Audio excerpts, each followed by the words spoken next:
Gas Network presents sports for the culture. I'm here with the family. Bryce, XXV, Double I, Rome, Deebo, Bro Flying. T-Buggy, man. To the greatest sports show on the planet, La Familia. Hope y'all ready for a ride. Can't wait to hear what you guys got to say.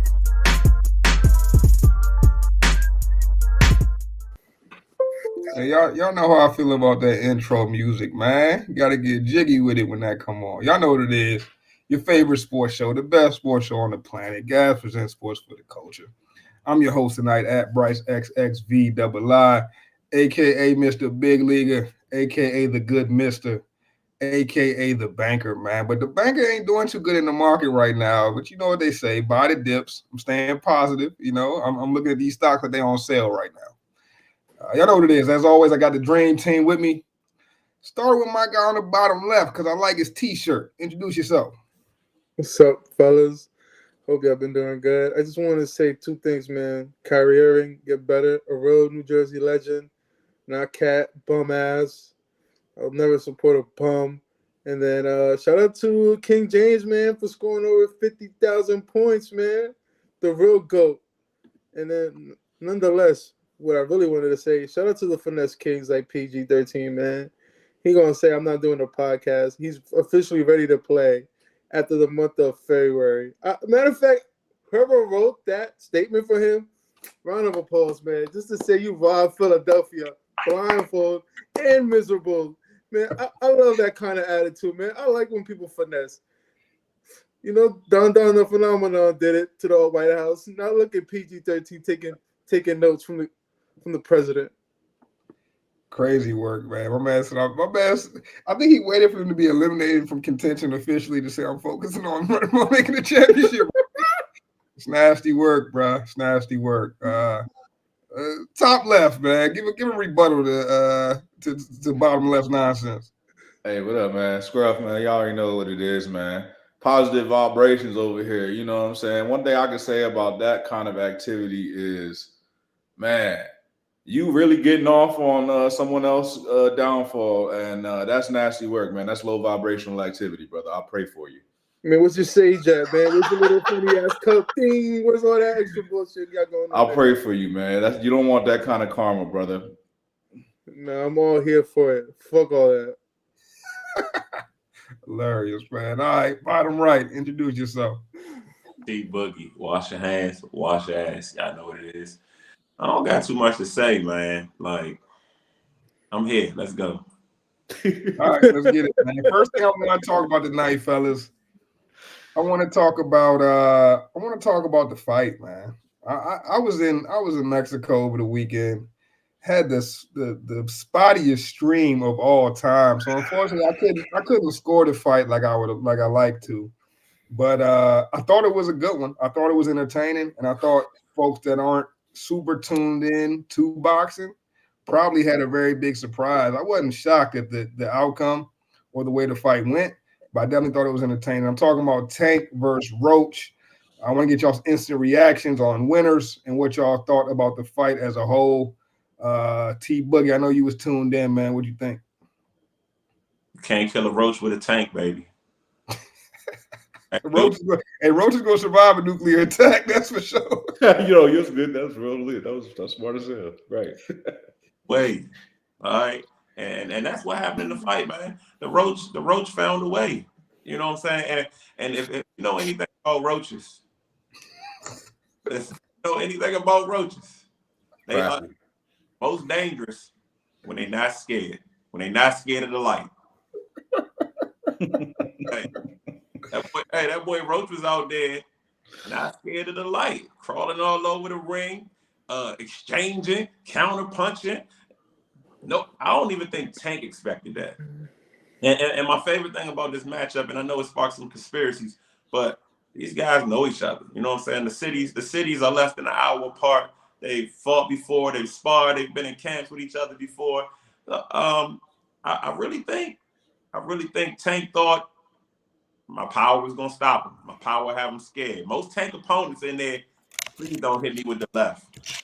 Roach is like, I respect the left, but we got something too. You know what I'm saying? And I thought, and it comes down to what they always say, bro. Styles make fights.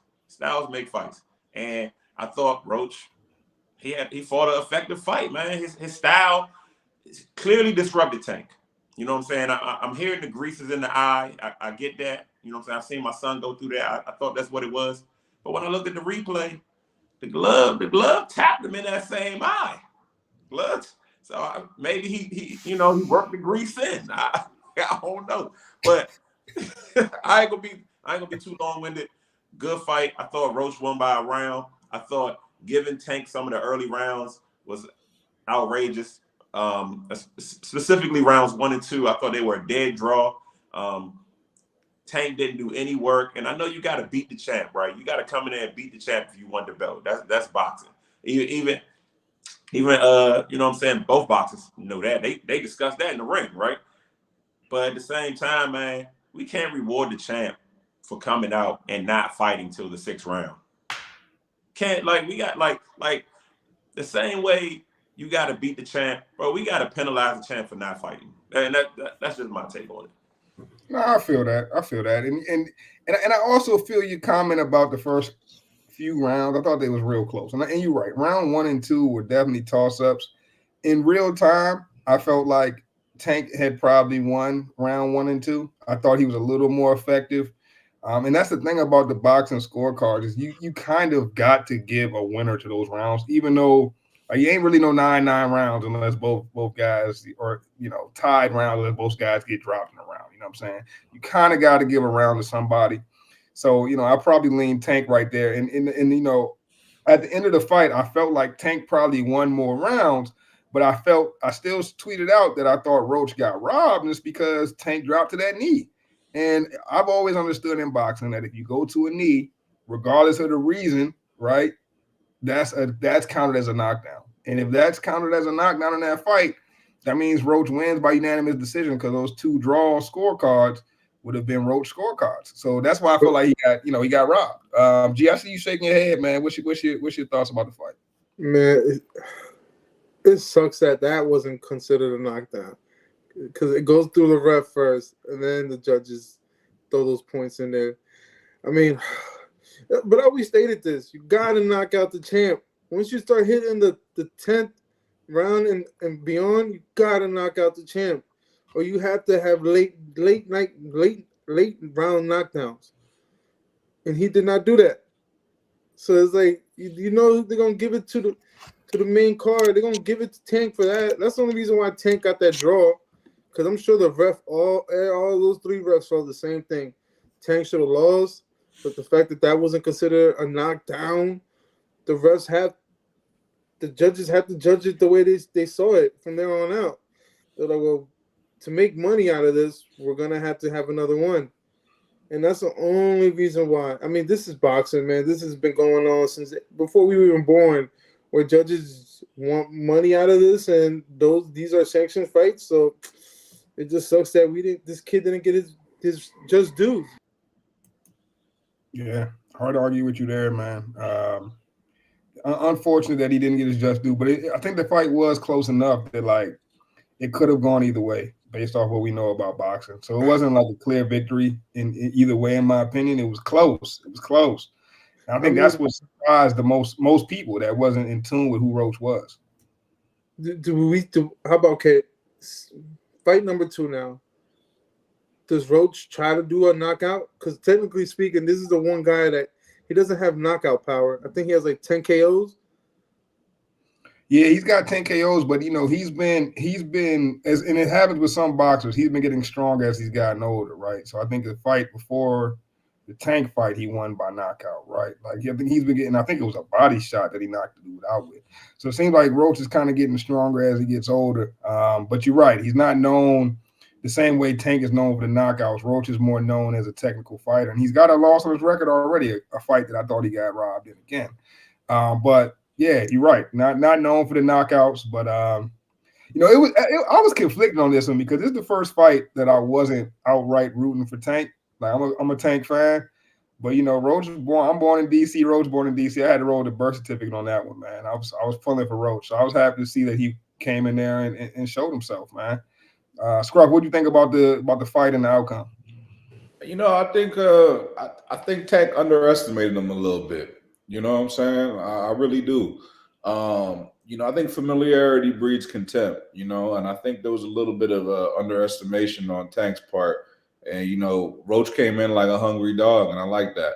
But also, I feel like the outcome was, let's say, the most desirable outcome for all parties involved. Obviously, Tank would like to win the fight, but what this creates is a part two situation. And I hate to take that, that route, but like, these boxing matches, this is a sport they're trying to pump the juice back into, so uh, they tend to squeeze the, every last drop out of that shit. They done it with every major fight. They did it with Tyson and Fury. They did it with, what's his face? Wilder. Was it Wilder or Fury? I meant. They did it with all these fights, man, if we're being honest. So the don't love the tie, but I'm not surprised. Yeah, you're right. And to your point, familiarity for sure. They fought twice in the amateurs, and on top of that, like Tank is the biggest cash cow, man. Who said that? I'm gonna just wait till we get to Deebo. Who is that? Lost and finding.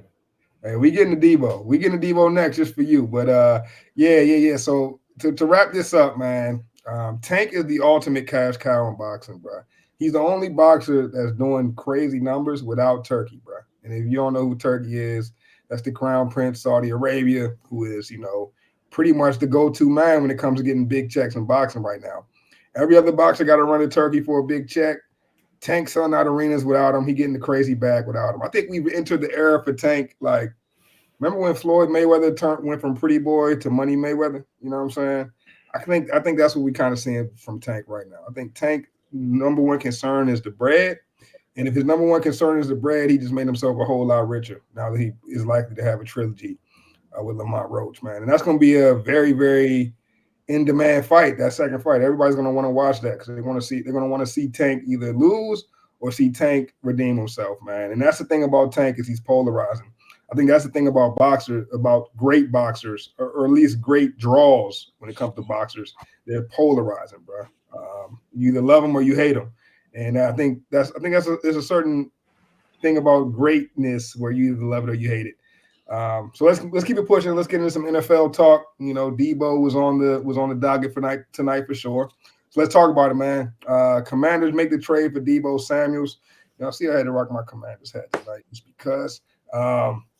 But I want to get y'all's take on this, man. Is Deebo? I'm not going to sit here and act like Deebo's a world beater, right? And the interesting thing about tonight is we got a Commanders fan. We also got a 49ers fan on the show tonight. So I'm going to start with you, 49ers fan. What'd you think about your team losing Deebo? Are you salty at all? Did you want to keep him? Did you want to let him go? And what do you think about the acquisition that the Skins made or the Commanders made for a 5th round pick? Personally, like I soured on Deebo a long time ago. If you remember, you tried to trade me in the big league, Deebo, and I turned it down. And Deebo, you was mad later. You was mad later, but I was because Deebo ended up going crazy. But I think Deebo is a hell of a football player. That's his best ability. He's a football player. If you needed a middle linebacker, I think you could probably throw Deebo out there. And he gonna make some tackles. So I think you're getting a ball player. The issue is his weight, man. That's really all this trade comes down to, man. Is Deebo going to get in shape? Because once Deebo got paid, got the big 19 chain, then he changed his number, and once he got paid, bro, I'm not gonna say his mind wasn't on football. I'm not gonna take that away from him, but like the conditioning portion of it was never the same. If you're a 49ers fan, you're not going to disagree with me. So the winner of this trade is going to be if Deebo can get in shape, the scale, you know what I'm saying? Like if Deebo get in shape, Jaden Daniels has a absolute weapon, a Pro Bowl caliber talent. He can return kicks. He can return punts. He can line up outside. He can line up inside. He can line up at running back. He can line up at fullback. I mean, as an offensive coordinator, that's a dream. As a coach, as a quarterback, that's a dream. So I do think there's a version of this trade where the 49ers absolutely lose. But I I think Deebo needed to change the scenery. So I'm just kind of happy that it seemed to work out for all parties. Yeah, definitely one of those trades that seems like it could work out for both sides. And when you look at the compensation of 5th round pick, if you're a Commanders fan, you got to be happy with that. Like, I just feel like that was to get that type of talent for just a 5th round pick. Yeah, you paying $17 million, but that's not a whole bunch in today's receiver market when you got guys that are about to reset the market at probably $40 million, if not more. I think 17 for I feel you. If someone gave me 50 M's, I'd probably get fat too. But yeah, when you talk about 17 for Deebo, depending what Deebo you getting, I think it's a great trade. And I do agree. He's a football player first before he's a receiver. But I think that fits what the Commanders are trying to do perfectly. They scheme shit up and they use players to their strengths. That's their goal, is to get a guy like Deebo in space. And I think if you can do that, you're going to get yards after the catch. That's what Deebo excels in. Let's go to the Eagles, man, because the Eagles fan in the building tonight, because obviously the Commanders were one game away from advancing to the Super Bowl. The team that they really got to overcome over these next few seasons will definitely be the Philadelphia Eagles. Not saying Deebo Samuel alone is enough to push them over the top, but if you had Deebo Samuel as your next best weapon after Terry McLaurin in this last NFC Championship game, you would have fared better, in my opinion. So, Scruff, what you think about the addition? Yeah. Nah, man. Honestly, credit to what you said. They did all that. They made some noise last season with Terry and a band of misfits. And that was impressive. So obviously Deebo's an upgrade over Zacchaeus. Very, very familiar with his game. So yeah, that's an upgrade. Really, this trade comes down to economics. You know what I'm saying? We're seeing two teams in two different positions, basically. So are there truly winners and losers? No, there are different needs that are being served for both teams. But in reality, winners and losers is going to come out to which team's going to be winning after this trade directly and which team's going to be losing after this trade.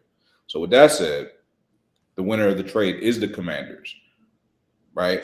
But basically it comes down to this. But is it value? Do I love the value? No. For the 5th rounder, sure. But what it really is the 49ers signed them to a big ass deal that they didn't want on their books anymore. And they just it's basically like a free agent signing. They're basically inheriting his deal. And the 5th rounder was just what needed to happen in order to make that make that a deal, make it a trade, get them off the books. That's what that is.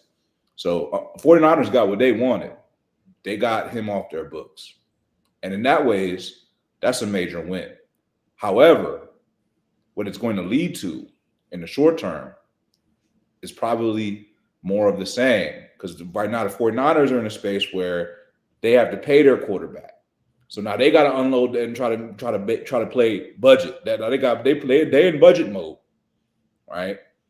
Whereas the Commanders are in luxury spend now mode. They got the money for that luxury apartment, like we were talking about earlier, right? Because they got a rookie quarterback. He's on a rookie deal, and now the timeline for them is to try to run the table while he's on a rookie deal with as many weapons as they can. So you can afford a luxury ad like a Deebo Samuel. But it's Deebo, the 14th highest paid receiver in the NFL. And he damn sure ain't the 14th best receiver in the NFL. So I don't love the value. But you can afford that luxury because of having a rookie quarterback on a rookie deal. So go all in right now with what you got. So I respect that. So I really do like that move for the Commanders in some respect. But I'm not too worried about it. But I like it. I do like it. But it's a luxury ad. And then maybe 2 years, 3 years, when they got to unload and pony up and pay that boy a big bag, they're going to be in the same situation as y'all. But at that point, Deebo not going to be there anyway. So who cares? All right. Hard to argue with that assessment. I tend to agree. Definitely two teams that seem to be in different stages. I don't think it's going to take a lot for the 40. We've been shitting on T in the group chat a good amount. But I think Deebo's salary is around $17 million this year. But I don't think it's going to take a lot for the 49ers to really get back into contention, if I'm being honest. Like, it's going to take, a couple hits in the draft. Maybe Ayuk getting back to form and Brock Purdy taking another step forward when I feel like he took a step back this past season. But it's all possible, especially when you got Christian McCaffrey on the offense. I think it's still a possibility that the 49ers end up being all right. But yeah, I'm not talking about the rookie, man, that got shot. I mean, I think that's the main reason why they did it. Nah, Ricky Pearsall nice too. I'm not taking nothing away from Pearsall for sure. I don't think you make this move without you having definitive, good feeling about this rookie that got shot, especially if you're the 49ers. I agree there. Am I wrong? No, I agree. No, you're right. A team doesn't draft a receiver in the first round and plan on keeping their main 1 and 2 receivers. Somebody got to go. And to me, it was always Deebo. And not for nothing, I don't think the 49ers are going to give Brock Purdy a crazy bag either. So my thing is, what's your next play? Because you're going to go for another running back out there to keep some workload off of McCaffrey? No. You can do that. They can just get somebody off the street. Nah, but G making a deal. No, but think about it, because you're not trying to play. You're not going to pay Deebo Samuels, right? Deebo Samuels going to a great situation now with a quarterback that's going into his second year. Now he has what? I mean, Deebo plays the slot or the out? I mean, he plays the slot. He plays everywhere on the field. But I think your point is real valid because, Deebo was taking reps away from Christian McCaffrey. He was the change of pace back for the Niners at some point, at sometimes, right? So it's like that, and I get that Ricky Pearsall, they got belief in him, but Ricky Pearsall and Deebo Samuel do not play the same position, bro, if we just talking about what they do on a football field. And that's where I feel like the 49ers have kind of lost something a little bit. We'll see if they're able to replace them. No, because you got to think about it. What's the other guys that came in from McCaffrey when he got hurt? That did a decent job. Jordan Mason. No, Jameis, right? Jordan Mason. Jordan Mason. Yeah. Nah, the third dude did good too. But that's what I'm saying. So I don't think if you're the 49ers, this is how I'm seeing it, right? As a GM, okay, you found this year, you basically had to take it for what it was because all your star players either came in a little bit too big, didn't know the offense, just too heavy. Where Ayuk, Deebo Samuel, you're saying he got chubby. And then McCaffrey being hurt, you got to see that McCaffrey's backup officially start to get burn time. Now you know who could be the change of pace now, or no? No. Jordan Mason was our 3rd running back. We ended up the season with Garendo, who was our 4th running back. Elijah Mitchell was the number 2 running back. I forgot all about him. When I tell you the team was hurt, people don't want to listen. We don't want to listen because that's every team every year, man. Every team gets hurt. Every team don't get down to D tackle 5, running back 4, safety 4, safety 5, all in the same season. Every team star draft pick doesn't get shot. You know what I'm saying? Hey, my teams did. All right, my teams did. So, but I've been there. Robinson wasn't your first rounder. He was a 3rd rounder, wasn't he? Wasn't he your 4th rounder? He was projected starter that season. All right, and he got shot. That's true. Yeah. Got about crazy in Trumpito times. But nah, I think you make a point. Y'all was hurt, and y'all continue to be hurt because you got a lot of injury-riddled dudes on the team. That's just a fact, right?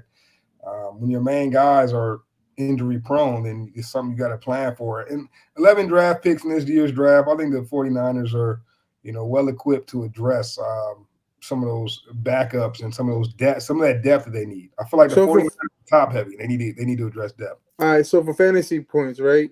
Who has a better season? Second-year receiver or Deebo Samuels with Washington? Well, considering Deebo only had 650 receiving yards last year in 15 games, I'm going to go with Pearsall. Strangely, I'll say this. I do kind of agree with T because I feel like Deebo's going to be a nice little addition to that offense, but I feel like Purdy's going to have to throw the ball a lot because they're going to be playing from behind a lot, and Pearsall will probably eat, and Ayuk might be hurt for a little while. Who knows? Man, listen, bro. Deebo is playing with the best quarterback he's had in his entire career now, bro. All right. He's playing with an elite quarterback. All right. And Jaden Daniels is only his arrow is trending up. See, I hate when y'all do that shit to Brock Purdy, because Brock Purdy took a team to the Super Bowl. What did I do to Brock Purdy? No. You're not gonna call him elite. And the He man didn't- had over All I said is he's playing with the best quarterback he's played with in his career, bro. Deebo. Man, don't say that shit, because son took him to a All Super right. Bowl, man. Who better than Jaden that Deebo's played with? Maybe you could say Garoppolo if you want to reach for that one season. That's a lie. That's a lie. I wouldn't say. I'm about to say if you want to reach, you could say something like that, but it's not Purdy, bro. Like, And let's be honest, man. Purdy ain't taking him to the Super Bowl. The 49ers took Purdy to the Super Bowl. Stop fucking playing. What? Yes. You ain't see that comeback against Detroit? You ain't see that comeback against Green Bay? I saw that collapse by Detroit. Oh, okay, that's what they call it. All right, gotcha. Yeah, that's what I saw. Hey, man. All right, man. This That's what I saw. when you start talking out your ass, I'm gonna start calling it freaky hours, man. Because you're definitely talking out your ass, and I'm not even a 49. I ain't talking crazy. I'm telling you the truth, man. You're on your freaky hours. I'm telling you the truth, and it's going to be validated this season when you watch the 49ers play football, bro. I'm telling you, 49ers were good with Purdy because he had weapons. When you take the weapons around him, he's going to be looking like Daniel Jones. But that's any offense, though. If you don't have weapons around them, they're not going to be good. Nah, but what do you think is going to happen this season? Some quarterbacks elevate mediocre guys, and I feel like Jaden Daniels proved that he's that type of quarterback this past season. They're gonna call this blasphemy. But what receiver did Patrick Mahomes elevate in the last 2 years? Yeah, I'm waiting on that. Marquez Valdez Scantling. Wait. Hold on there. Juju Smith-Schuh? That's what you gonna say? One could say he elevated Xavier Worthy this season. All right. Yeah, I would say that. Bro, how you gonna say that when I was a rookie? Because I watched him in college, and I watched him be, solid in college. It's pretty good. I ain't watched that boy play for Texas, man. Nobody was watching Texas football last year. That's cap, bro. They were one of the best teams in the country. Last year? Not the year they just played. The year before that. But they were still in the Big 12. On the flip side, bro, I've seen like Tom Brady elevate Jabbar Gaffney and Rashae Caldwell and Danny Woodhead and like all these guys, bro. Like, so I feel you with Mahomes. Maybe he's not the elevator that we thought he was. But I think great quarterbacks can elevate. I mean, just look at Matt Stafford, bro. I'm gonna ask one question. Did Brock Purdy elevate Juan Jennings? 1,000-yard season. He didn't have 1,000 yards. He had 900. I'm not rounding up on 1,000-yard seasons. I'm not doing that. I'm not rounding up on 1,000-yard seasons, guys. I'm sorry. We can't do that here. That's a you had 1,000, you didn't. But that 980 was impressive, all right? But I'm not rounding up on 1,000-yard seasons. But nah, I'll say this, bro. Purdy, I think, is better than the credit that a lot of people give him. But I do think he regressed from his second season in the league to his third. And you can count his first season. The Super Bowl appearance was his rookie year, but he only started 5 games as a regular season starter, bro. And you can call it what you want. You can say that Purdy took him there if you would like. But if a guy only started 5 seasons in that 5 starts in that year, I'm not going to say that he was. To me, Purdy's second season was his real first run, and this last season was the adjustment year when everybody learned what Purdy really is. And you saw it was 20 tuds and it was 9 picks. The season. I don't want to turn this to a Purdy segment because I know we can turn it into a Purdy segment. Listen. The season he picked up those games late from the injury is a season that we lost to the Eagles when he got hurt and Christian McCaffrey had to play quarterback. The next season is when he took us to the Super Bowl and we spanked the Eagles and broke them and they had to rebuild through the draft. They had to fire all their coaches. We effectively boosted them into where they are now. They had to. And now he trying to take credit for what we did. That's crazy. I mean, listen, man. Sometimes when your mother give you an ass whooping, that job you got, that big shot job you got, came from them same lessons from that belt. We put belt to ass. I don't know. You what try else. to position yourselves as a father, paternal. You know what I'm saying? Nah, bro, that's not what the situation was. But good try. All right. Well, Good try. Brock No, what Purdy- really happened is y'all messed with Big Dom, and y'all whole shit went to shit after that. That's what happens. Brock Purdy's never lost to Jalen Hurts. All right, that's that good. Okay. Good job. Good job. You never And lost. Brock Purdy has never beaten Patrick Mahomes in the Super Bowl, and that's the difference between my team and yours. That's And, I think Brock Purdy and Jalen Hurts are not that far off as quarterbacks are concerned. All right, I think they're in that same tier. I'll put it like this, man. I'll put it like this, right? When it comes to Brock Purdy, he's not garbage, but he's not in the top 15 quarterbacks in the NFL. And let's just be honest, he's not. He's in the lower half. Yes, No, he's not. Yes, No, he he's not. is. No, he's not. Yes, he might be 15 at best, bro. Yes, he is. He's better than Dak. No, he's not. Yes, he is. No, he's not. You're bugging. You're bugging to say Dak is better than Purdy. Dak hasn't even won a fucking playoff game in the last 4 years. What are we talking about? Now that's just hate. Well, I think they're in a comparable. This is freaky hour. You're on freaky time. Sure. You want to throw Dak out there, but like that's somebody that's actually comparable. But he ain't better than a lot of other people. Like, then who else? Name another 15. I got 15 for you right here. Lamar Jackson, Josh Allen, that's 2. Joe Burrow, that's 3. Baker, that's 4. Jaden Daniels, that's 5. Baker, Patrick Mahomes, that's 6. Justin Herbert, that's 7. That's Jordan cap. Love, That's 8. That's cap again. Matthew Stafford, that's 9. Kyler Murray, that's 10. Cap. You capping. You're not about to say Jordan Love is better than his son. Son ain't Give me Jordan Love. Give me Jordan Love over. You're not about to say Justin Herbert. Come on, bro. You don't win playoff games. What are you talking about? Okay. Brock Purdy. What are you talking about? Give me Jordan Love over Purdy, but Kyler, I can't buy. Give me Justin Herbert over Purdy too, but Kyler. You're bugging. I'm not, man, All right. just talking out your ass. No, I'm not talking out my ass, man. Let me reframe. Let me reframe this. Hold on. Not 15. You gotta look at it like this, though.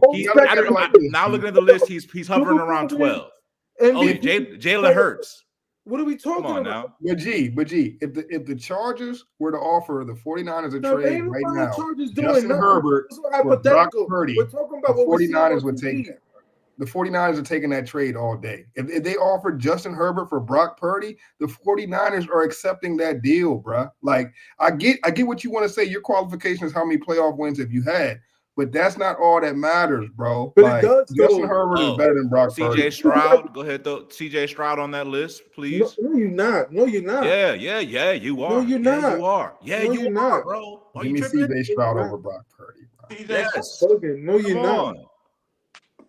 No, you're not. I'm not even a 49ers fan, and y'all just being haters right now. Y'all just talking. Y'all on freaky time right now.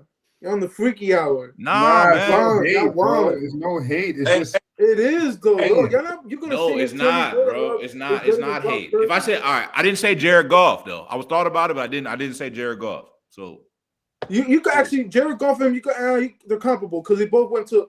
He's in that territory. He's in that Dak Jared Goff territory.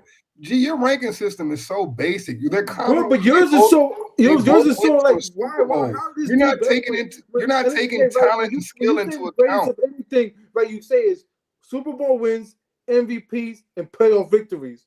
Bruh, you're not taking skill and talent into account. You're just saying whoever won the most playoff games is the better quarterback. That's not how it works. So then how is Michael Jordan better than LeBron James? And LeBron James has all right, then Robert Horry better than both of them. And shut up.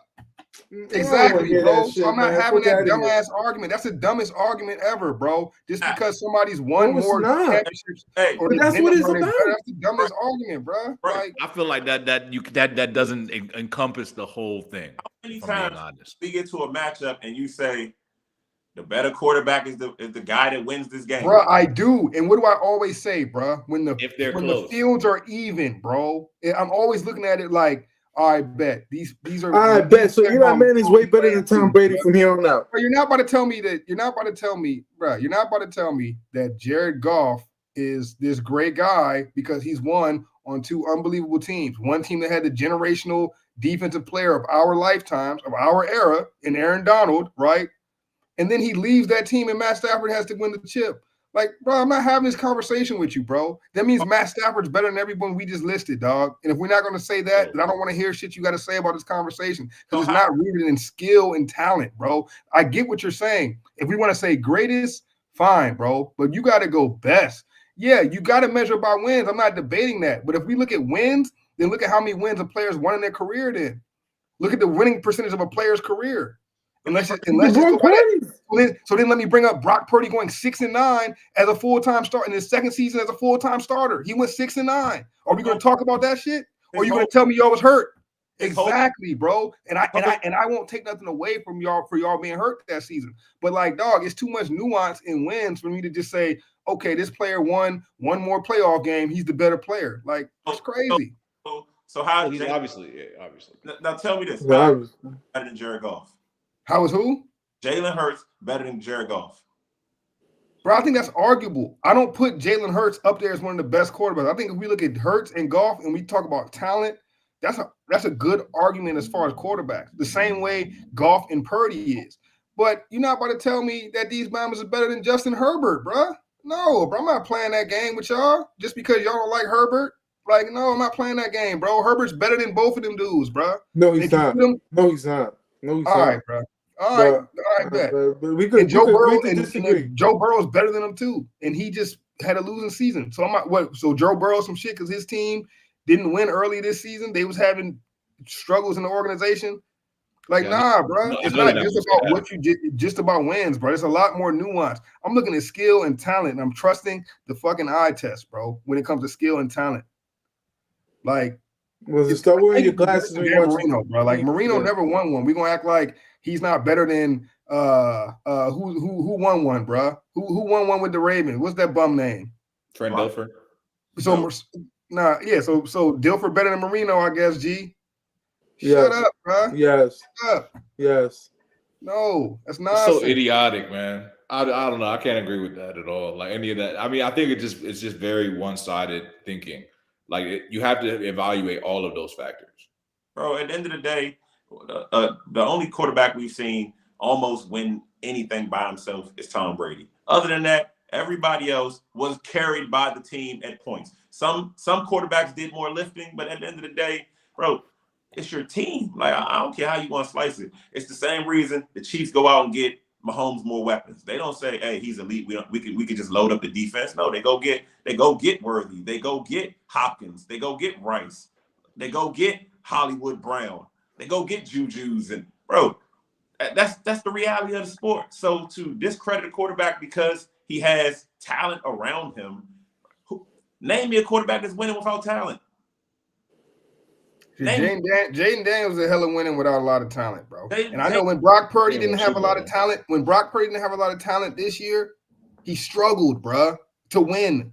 I'm not saying he struggled to put up solid numbers because he still almost had 4K, but he struggled to win, bro. Top 10 offense, top 10 quarterback stats. And he struggled to win, but y'all are trying to sell me on winning. But when he had to do it himself, he couldn't win. He can't play.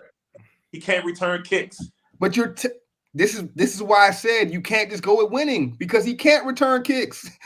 Like, that's my point. That's why you can't just go with winning. I think we can fairly evaluate when all the quarterbacks have 80 to 85% of their pieces. We can evaluate. But when you're talking about running back 4, your receivers are shot, one's fat, one's hurt. Like, bro, listen. It is what it is. It is what it is. But the Jaden Daniels comparison, I don't know Brock Purdy's better than Jaden Daniels. I know he's better than Jalen Hurts. I don't know if he's better than Jaden Daniels. The story is he's not better than Jaden Daniels. You just want to see more out of Jaden Daniels. I need to see another. And I can't. All right, I'm telling you on one season. The same way I'm not taking Brock Purdy's sophomore season away. I want to see Jaden Daniels in season 2 when we got some game plan on him.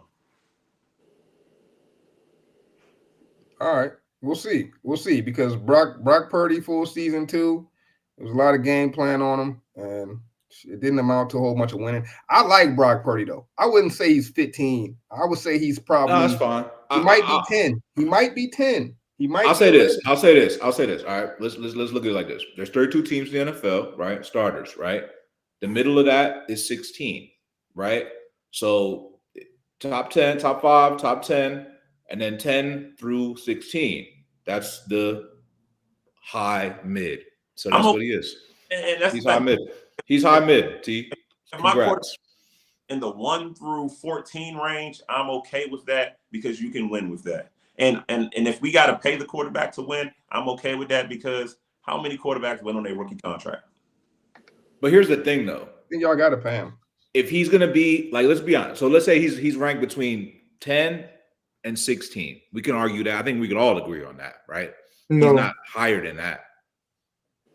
I'll agree for the sake of the argument. But let's just say he is, right? Y'all about to pay him to be one of the top 3 quarterbacks in the league, and that's where the problem lies. But they pay They paid Dak. They paid Dak all that money. Yeah, they paid Dak and all that money. What did it do for them? Every quarterback they suck. They suck, and that's exactly what happened. They paid Dak all that money and they suck. Every quarterback. So why would I think that that y'all gonna pay him all that money and y'all gonna be great? Why would I think that? That gets to the playoffs, when it's time to get a contract, they get a top 5 contract, and that's just how it works. And that type of thinking is the same reason why the Giants suck. Nah, that ain't why the Giants suck. That ain't why the Giants suck. Nah, they suck for a multitude of reasons. Pause, but yes. Yeah, pause, but yes. Either way, you're gonna find out, bro. One of us gonna be vindicated at the end of the season. Y'all boys talking real good, coming off some winning seasons. I don't want to hear no crown when they start snapping the football again. Now, I've been humble. My 49ers have been in multiple Super Bowls since we had this show. I've been real humble with you losers. I'm coming. Hey, listen, when the 49ers get up this year, I don't want to hear nothing. I'm not, just know I'm going crazy. I'm taking this show to a whole new level. Just know that. Well, you better hope that happens. You know what GIF I'm gonna pull out. That window closing. You already know, bro. I'm gonna have to work that GIF into this show, man, because that window closing GIF is hilarious. But good conversation, man. I do think Brock Purdy's ranked a little higher than most have him. Top 10 is probably his ceiling. 10 is probably his ceiling, though. So we'll see. We'll see where he's at this season. I don't think the 49ers, they got to show me something this year, but a couple tweaks and they could be right back where they was at. I will say that. It's going to be interesting season. This is sparkling water, you know what I'm saying, for the crowd. This ain't no caffeine in my body, baby. We don't do that. I'm drug-free out here. All right, let's get it, man. Next topic, man. Last week, we talked a little bit about NBA MVP, and I got a random question. I was watching the Talking Heads on ESPN. I think it was just a little clip on Twitter or something. But I think it was Robert Horry that said, if LeBron James doesn't win MVP this year, he got robbed. And I want to get y'all's take, man. The Lakers are now 2nd seed in the West. LeBron is having damn near an identical season to the last time he won MVP, I believe. He's averaging like 25, 8 and 8. Do we see him as a dark horse MVP candidate? Should he be in these conversations, or was Robert Horry tripping? What y'all think? G, I'm gonna start with you, man. I'm gonna say he's tripping. LeBron James should be number 3 now, but even then, it's still like, for me, it's Jokic. A center giving you a triple-double is still fucking absurd to me. That's a phenomenon right there. I mean, I get why SGA is like number 1 because I think he only scored less than 30 points, like 5 games, maybe 2, I was told. So I guess why they're going to give him the MVP. At least he's like number 1 right now. But I'm sorry. LeBron James is LeBron James, and it's phenomenal what he's doing at 40 years old, the greatest basketball player of all time. I gotta keep on saying that. I don't think Michael Jordan is my GOAT. For me, it's LeBron James. But this literally goes against your whole argument last segment. But I'm just gonna but that's why I brought it up. But that's why I brought it up. We're talking about tips, right? Then, right. You didn't like that. You didn't like that. Your rebuttal was like, it's not about the tips. No, I'm just saying. It wasn't my argument. It was yours. It's about the stat lines. It was your argument, G. It was your argument, bro. But it was your argument.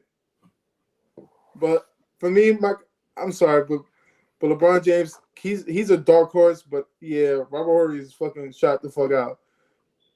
I love when y'all pick and choose when y'all want to have like, you know what I mean? Like it's Bro, crazy. you can't make this shit up, bro. You can't make my man's argument was They be like, yeah, you know, he said okay. LeBron's the GOAT. All right, bro. But he is He's the only thing that matters. Who's the only thing that matters? The NFL, the NBA. LeBron James is my GOAT. Get the fuck out of here. That's nasty work. Then he gonna try to say it was my argument. Then he gonna try to give me with the reverse Uno card and say that was my argument, bro. That's nasty work. The ethics committee, bro. What's going on? What you think, man? You think LeBron should be a dark horse candidate for MVP, or is that all base? Nah, you know, I'm a little surprised. I mean, I thought he was having a pretty good season, like admittedly, like, you know, but like earlier in the season, like people were shitting on him, bro. Not like anyone here, like, cause you know what I'm saying, but like other people were shitting on him, bro. And I got him in fantasy basketball, and yeah, sure, he's not dropping 30 a night, but that's fine. You know, he's still, you know, getting you like, you know, damn near a triple double almost every night, you know, and he balling. And the Lakers doing well, so that's what puts him in the conversation, right? So is he in the conversation? Absolutely. Is he formally actually in the conversation? Not really, but he is. Like, he's in the conversation, sure. But really, we know it's a two-man race.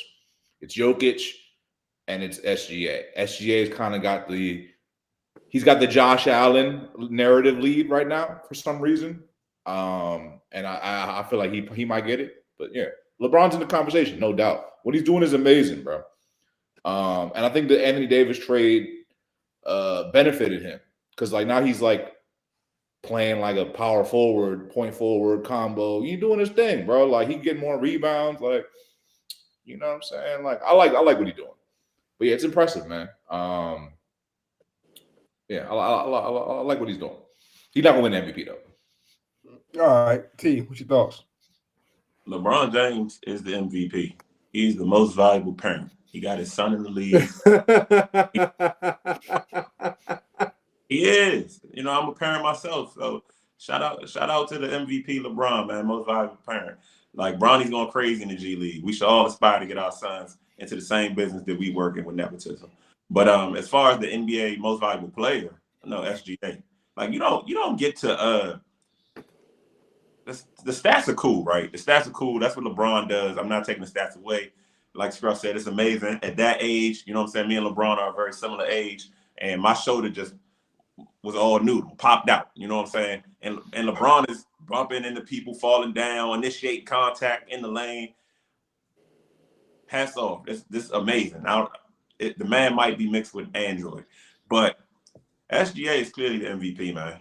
Clearly the MVP. He's more dangerous with the ball than LeBron. His team's in a better position than LeBron. And you don't get to count your wins if you take the guy, the best player from the team that just went to the championship. You don't get to bring in Luka and then talk about wins. Are you kidding me, bro? He just came like 6 games ago. I don't care. I don't care. You went and got Luka. You are the only NBA superstar that's had all these other superstars. Bro, you could build a dream team with just the people LeBron played with. So that's also because he's been playing for 20 years. I don't want to hear that. 25, I think. No, 22. 20 years. Robert Parrish played for 20 years. Listen. Respect to LeBron's longevity. No diddy. But bro, you can't bring in Luka, make a run, and then take it would be more impressive that Luka got a chip. First of all, where's this narrative of him bringing Luka? He never asked for that. What? All right, man. Listen. So let me put this in perspective for you, T. LeBron's played so long that he played against Karl Malone. Right.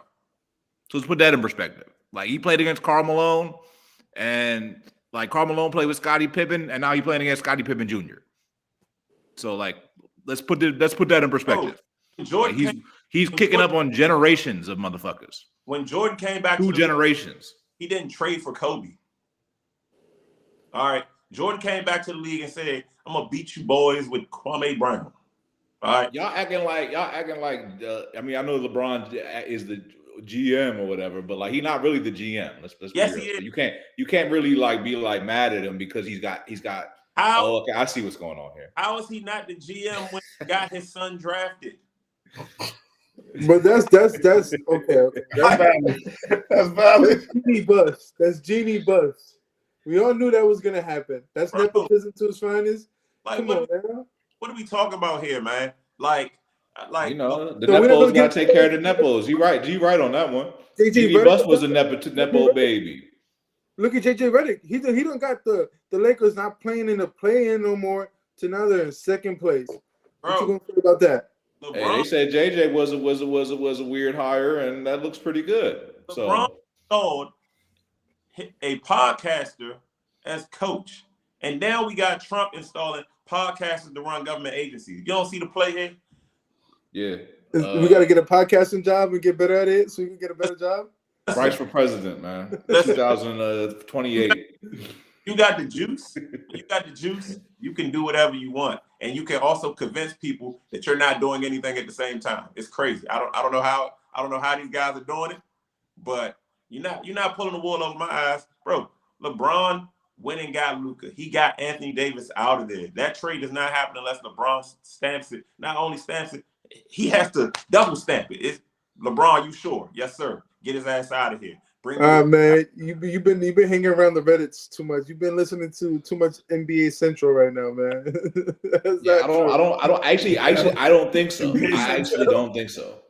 He on his NBA Central. LeBron James made the trade. I feel like the Lakers made that trade on their own, like legitimately. I don't follow no Reddits. I don't watch too many of the games. I don't scroll the Twitter timeline for NBA facts. I don't even hit on parlays.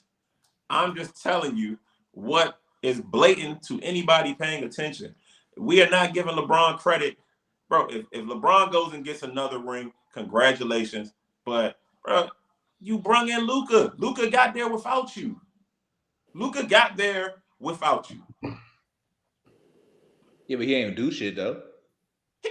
LeBron didn't even get there. LeBron. What do you mean he didn't get there? He got many chips. Many chips. Last Got there many times. What are you talking about? Last year was LeBron in the playing game. No. Yes. Play Yes. in game? Yeah. Okay. And was Luka in the finals? So he only getting judged off one season? Or are we gonna judge all 22 seasons? If the trade never happens, can the Mavericks beat the Lakers? This season? Nah. Yeah. Yes. I'm not Nah, so bro, sure. the Mavericks were struggling this season. Luka hadn't barely played. I'll give you that only because the Mavericks have been Thank you. The bigs have been hurt. But other than that, bro, The Mavericks not even in the playoffs. Where they weren't even in the playoff hunt. Like they was out of the play outside looking in. I mean, we got and let's be honest, bro. Luka was in the chip, but he never really had no chance in that joint, bro. Well, you know what? I thought he had a chance. I think I predicted him to win it. You were hoping and dreaming, but I mean, he was really outmatched in that joint, bro. Bro, like history is crazy. Nah, you know what he was? He was the same thing y'all was claiming Deebo was. He was fat in that joint. All right, he ain't cared. I'm not saying LeBron. I'm not saying LeBron isn't great, and that's a sign of how great LeBron is. That any negative criticism of LeBron is seen as some attack on his legacy. I'm not attacking his legacy. All I'm saying is right now he's not the league MVP. He's not the best player on his team, and he's not the most valuable player on his team. How are we giving the league MVP to somebody that's not even the team MVP? See, I don't know about that, bro. That's where I got to push back. I think LeBron is the most valuable player on that team right now because I get that, like, because look where the Mavericks were with Luka this season. Their team was hurt. When the team was healthy, they were in the finals. Their team is hurt this year. Have you seen Gafford? Have you seen Derek Lively play? Them guys hurt. All right. Well, LeBron had Anthony Davis, who's perennially hurt. And had the boys top five. He signed them. Okay, but I'm talking about like valuable to the team. I would say LeBron is the most valuable player to the Lakers right now. I think if Luka's by himself, I'm not sure what he does with that Lakers team, bro. Hey man, I don't know. Luka by himself Luka, Dalton, and Austin Reed. Bruh, them white boys going crazy. Good. Go ahead, bro. I don't know. I don't know what he does by himself, honestly. And I don't know what Luka would have done last year without Kyrie. Bro. Now, Kyrie, we know you add Kyrie to anybody good. If LeBron was hurt, you would see the three ninjas. That's crazy. That's crazy. Rocky Coat and Top out there. Huh? That's a throwback right there. Yeah. Classic movie. If you know, you know. Sometime. You're horrible. Hey, yo, if you know, you know, man. I like that reference right there. I give you credit. This was around the horn. I'll give you about 3 points right there for that reference alone. All right. But yeah, I don't know, man. I feel like when we talk about LeBron as MVP, it's far-fetched. But if we're talking about, you know how on Basketball Reference, it shows like what number somebody was for MVP that season, right? It'll be like MVP 5, like he came in 5th, right? I think LeBron should deserve to come in like 3rd right now, bro. He averaging 25, 8, and 8, and he's doing it all, bro. And like, it's impressive as hell, bro. And another thing I think that's impressive is, and y'all know I hold this in high regard, 50, 40, 90 seasons are very important to me. It's only like maybe 7 players have ever done it. LeBron is at 50, 40. And for a guy who's not shooting, who's never been a real good three-point shooter, he's at 40% from 3, bro. That's impressive, dog. Like, that's somebody that's improving in year 22. That's crazy, bro. And obviously, his free throw shooting has always been a little sus. I think he's still hovering around like 78, 80% from free throws. But if he was able to somehow hit that 50, 40, 90, ooh, man, for me, that would be the type of thing that I would be like, yo, it's a chance. But y'all know what I've said on this show for years and years, bro. In my opinion, especially in the NBA, the MVP is about the MVP moments, dog. It's not really about, especially nowadays, bro. It's about the moment. And that 50,000 career points might just be one of them moments that they look around the end of the year. If he has a couple other moments, bro, they might look around the end of the season like he might get more votes than we expect. We'll see. We'll see how it goes. I think he had a moment against the Knicks, but I mean, everybody has a moment against the Knicks. If you get LeBron the MVP, it's more of a tribute to his legacy and his greatness, and I wouldn't be mad at it. And it would also be like a forgiveness MVP or I'm sorry MVP, because there's a lot of seasons that LeBron was snubbed. If we're just being honest, bro, he should have more MVPs than the 3 he got. I think he's only got 3, and there's probably like 2 or 3 seasons back when they was only giving it to the best player on the best team. Y'all know now they've changed the format up a little bit, right? But there was some seasons back then where LeBron probably should have a couple more MVPs based off today's categorization of the award, dog. That's another thing that I don't think is really coming into play here. But SGA is still my leader in the clubhouse. Another thing that's really impressive, SGA is averaging like somewhere around 13 free throw attempts a game. Like, bro, the refs love SGA. I don't know if it's a Canada thing. I don't know what it is, dog. But my man is getting 13 free throw attempts a game. How many do you think LeBron is getting?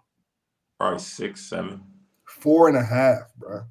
As much as LeBron drives, as hard as he goes into the paint, bro, they only giving him 4.5 free throws a game, bro. Think about that. If LeBron was getting 13 free throws a game, he's probably averaging the same amount of points as SGA, dog. I'm just saying, like, it's crazy impressive when you think about it from that perspective, but I doubt he's got a shot to win it, man. And T, you brought up a good point with Luka, man, and him going to the Lakers. And maybe LeBron did pull some strings to make that happen. Who knows? The world may never know. According to Rich Paul, none of them had a clue.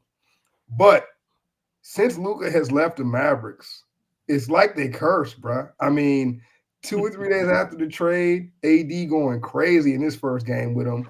He goes down, and now Kyrie tears the ACL, bro. Like, bro, one of my boys said on Twitter earlier, he was like, dog, Nico gonna need what's his last name? Harrison? What's his last name? You know what I'm saying? Harrison. Yeah, Nico Harris. He said Nico Harrison gonna need security for the rest of his life. I'm like, bro, no bull, bro, because like you make a trade like that, AD goes down, and now Kyrie tears his shit. It's like, dog, it's ugly, man. What are we thinking now? Hindsight's obviously 2020. I think we all might believe that the league could have had something to do with that trade. There might have been some insider trading, if you will, when it came to the Luka deal.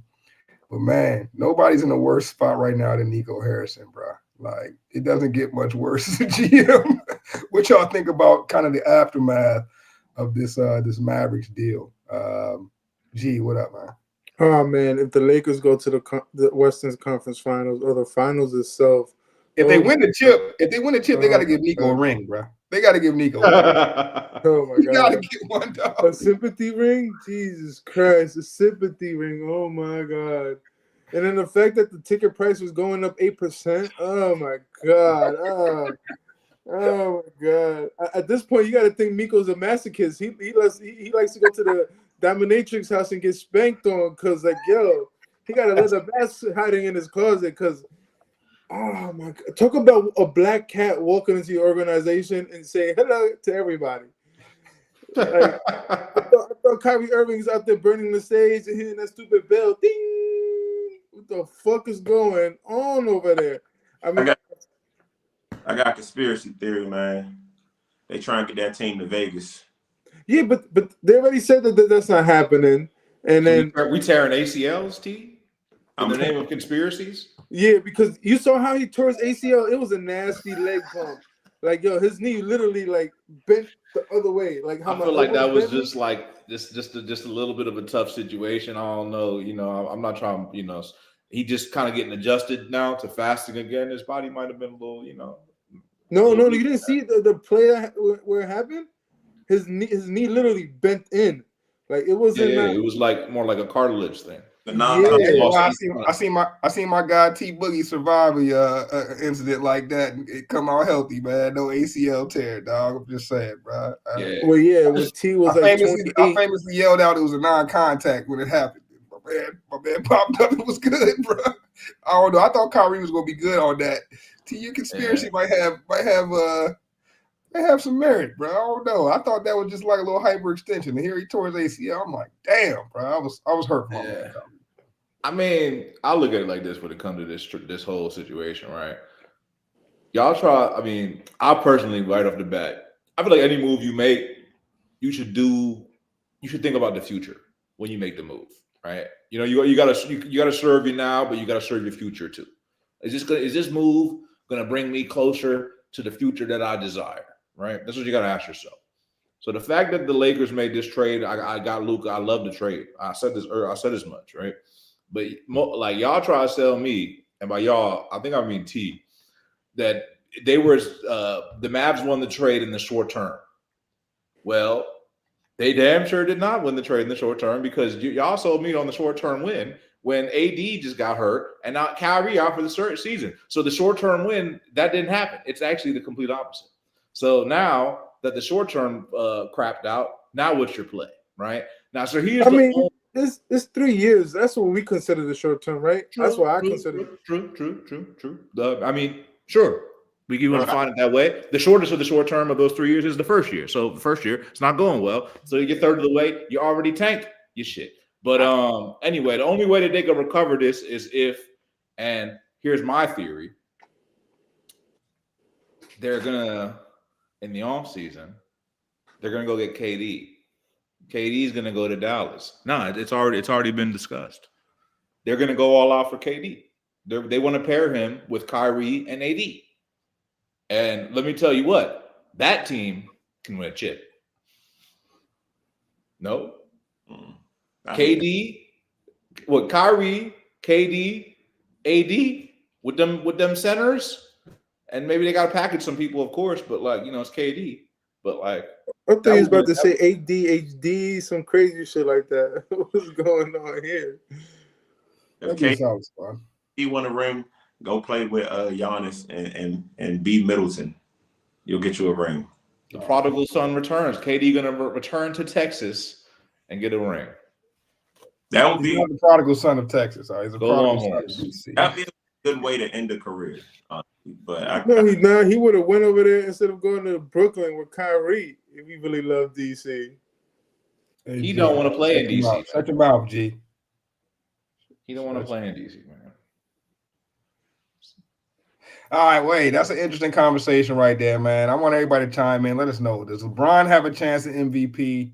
And also, do you see KD wearing a Mavericks uniform next year, man? Scruffstradamus with his first prediction of. But if that's the case, right? What are you giving up as Dallas? Because that basically, AD already said he's not trying to play the center position. I mean, you giving up a. Let me ask you a question. What did the Kings give up? I mean, what did the Spurs give up for De'Aaron Fox? Like, but the Spurs didn't give nothing up because De'Aaron Fox said it out there. Like, either you trade me and get something, or I'm not signing that deal and I'm leaving. Okay. So KD don't do shit like that. But I don't think KD has the leverage no more. So what did KD get traded for when he went over there? It was Mikal Bridges and a bevy of picks, right? So who's to say that they don't ship, like, I don't know, Lively, you're not gonna Clay or somebody, whoever their young assets are, ship them off. I don't think you do that. I don't think no team is trying to put themselves in that kind of hole again. Like, they seem. Here's the thing, though. The Suns are really strapped, so I feel like they would probably just do it for a lot of draft picks. The Suns got to blow it up, so. Yeah. Talk about the worst big three ever. I thought the shit in Brooklyn was bad, but the shit in over there in the Phoenix is fucking 10 times horrible. They stuck with Bradley Beal, man. Maybe that's how they get the deal done. They say, "Fuck it, we'll take Beal too." You know what's the crazy shit about this? I want to say this, right? To the Washington GM, round of applause.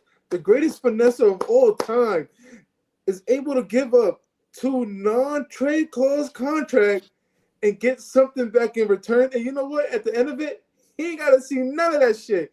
John Wall's contract and Bradley Beal's, dude, that dude is like a legit finesse. Because the fact that he's able to pawn those 2 players off and I see no repercussion for that, round of applause.